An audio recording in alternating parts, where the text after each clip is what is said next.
Guilty of murder and manslaughter, together Emma Tustin and Thomas Hughes tortured his son to death. Arthur feared he was going to die because of the way he was being treated by his own father, Thomas Hughes. Of 6-year-old Arthur Labinjo Hughes, who was tortured and killed after weeks of abuse last year during lockdown. Arthur is so weak he's barely able to stand.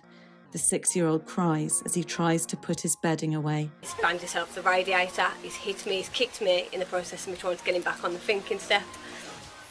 He's then gone on all fours on the floor and I've told him to get up.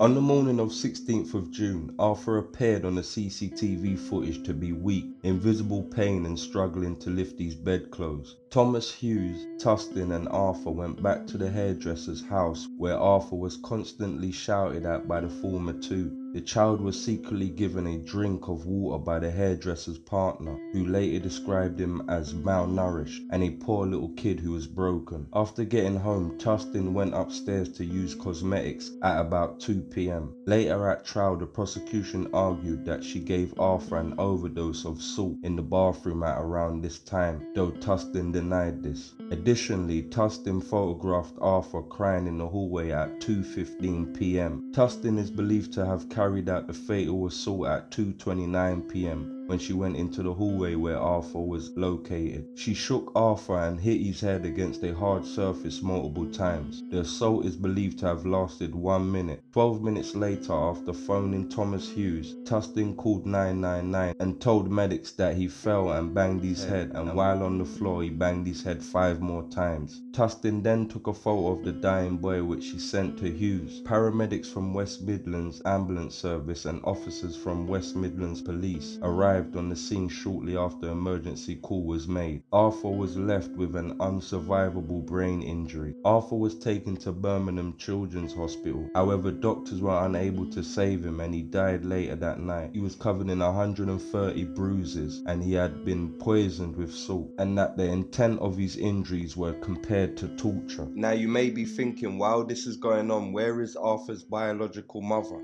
Let's take a look into this further. Arthur Labinjo Hughes was the son of Olivia Labinjo Hughes and Thomas Hughes. The two separated shortly after his second birthday. Both Arthur's parents shared custody of him whilst he lived with his mother. In February 2019, Labinjo Hughes stabbed her new partner Gary Cunningham to death after a period of mutual domestic violence. This led to Thomas Hughes becoming Arthur's sole carer. Arthur changed schools to Dickens Heath Community Primary School and moved into an annex behind his paternal grandparents' home with his father. According to his grandmother, Arthur was initially nervous but quickly became a happy, well-rounded child. In August 2019, Thomas Hughes met Emma Tustin on the dating website Plenty of Fish. Thomas Hughes introduced his son to Tustin early on in the relationship, and she later stated that she and Arthur were friends straight away. As Arthur returned to school after the summer holidays, a teaching assistant stated that she had no concerns about his well-being. However, the child's uncle noted that Thomas Hughes seemed to be becoming stricter with the boy, and Arthur appeared to be more fearful of getting into trouble. An official at Arthur's school noted that the child became less happy as autumn progressed. She organised a meeting with Arthur's father and grandmother about her concerns that the boy was developing an obsession with topics such as guns, death and news, along with fears about being separated from or killed by his father. There was also an incident during a school nativity play where Arthur became upset when a baby doll was removed from its crib. In early 2020, Thomas Hughes took his son to multiple medical appointments, but the boy was not diagnosed with any mental mental health problems. Meanwhile, the COVID-19 pandemic led to the closure of all schools in the UK and a national lockdown by the end of March 2020. At the beginning of the lockdown, Arthur and his father were staying in Tustin's home. Though Thomas Hughes' mother asked that he and Arthur come to her house, he refused, instead deciding to move in with Tustin at her home in Solihull for the duration of the lockdown. In April, Thomas Hughes returned home with his son for a few days due to a disagreement with Tustin.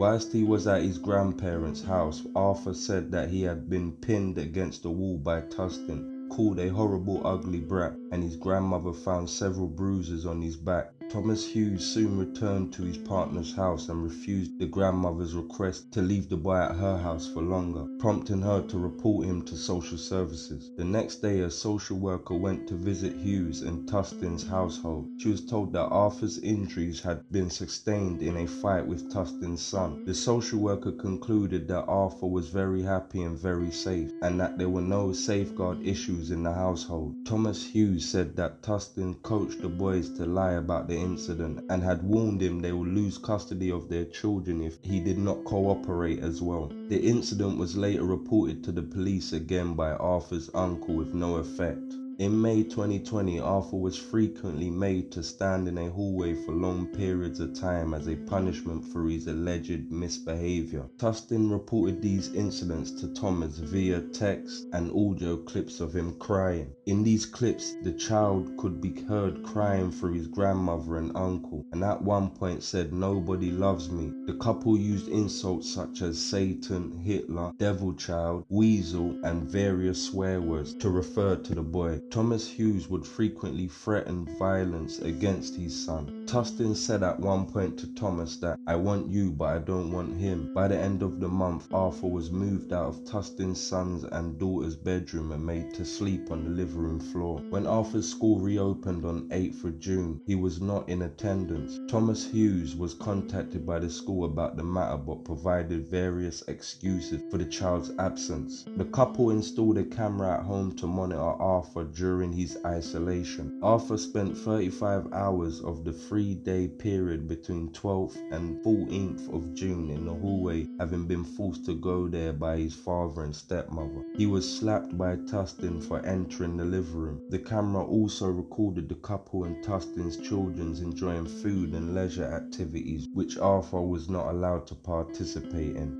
On the 15th of June, Tustin took Arthur with her to spend most of the day at her hairdresser's house. Throughout the 6 hours Tustin was there, she forced the boy to stand by the door and frequently shouted and swore at him. The child collapsed at the floor as they left the hairdresser's, but was not helped by either Tustin or Thomas. When he arrived later that evening, Thomas belted Arthur's legs and later told Tustin to just end him. C-word was a favourite insult of the foul-mouthed pair. WhatsApp messages became increasingly malevolent.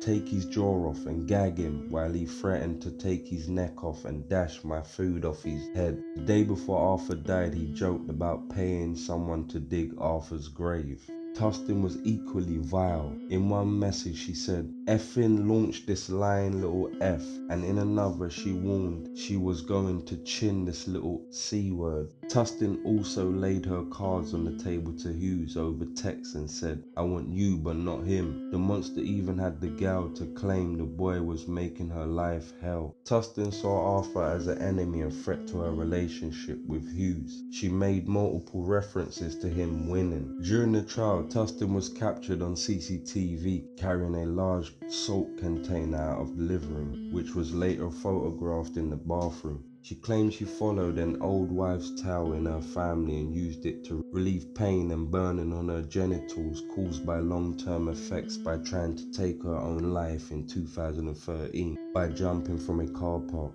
Tustin maintains she has used salt for the same purpose whilst being in custody. The prosecutor argued her explanation did not bear scrutiny and accused Tustin of poisoning Arthur with salt. During the 22-minute period she was upstairs doing my eyebrows on June 16th. The jury was told that Arthur's head injuries were comparable to someone who had been in a serious car incident. In particular, he suffered a detached retina, which a pathologist said was very, very rare in child head trauma cases. They all agreed that the most likely mechanism that caused the injuries was a shaking type motion with one or more impacts. There was a consensus that it was inconceivable Arthur could have caused them by himself. The jury has also shown images mapping the catalogue of bruises to Arthur's body. There were between 100 to 130 marks in total, including 30 to his head and neck. A Home Office pathologist included the patterns of many injuries, suggested they were inflicted and non-accidental. Now to summon it all up, Arthur Labinjo Hughes.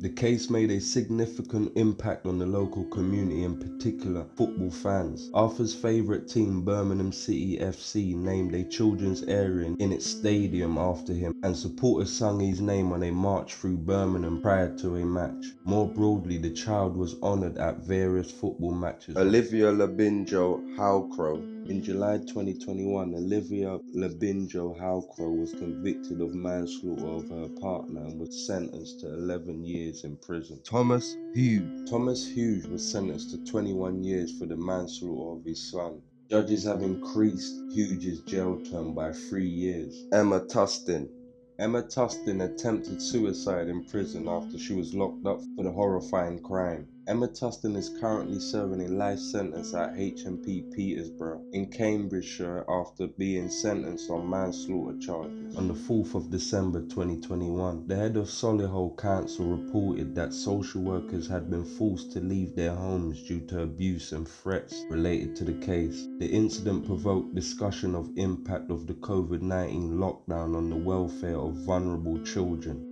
Statistics for England suggest that there had been a 20% decrease in referrals to local authorities, children's departments, but a 20% increase in reported cases of child harm and a 19% increase in child deaths. The trial related to the case of Arthur Labinjo Hughes took place at a similar time to the one related to the murder of Star Hobson, another young child who was abused and killed by carers. Several parallels were noted between the cases, such as both children being killed by their parents' new partner, having extended family who tried to help them, and being of known concern to the authorities. Additionally, both were murdered during the COVID-19 pandemic, which was argued to have made it easier for their worsening condition to be hidden from others. This is only a small amount of things their monsters done to that child, and I find it very disturbing when you look deeper into the case and what they actually done to Arthur Labinjo Hughes.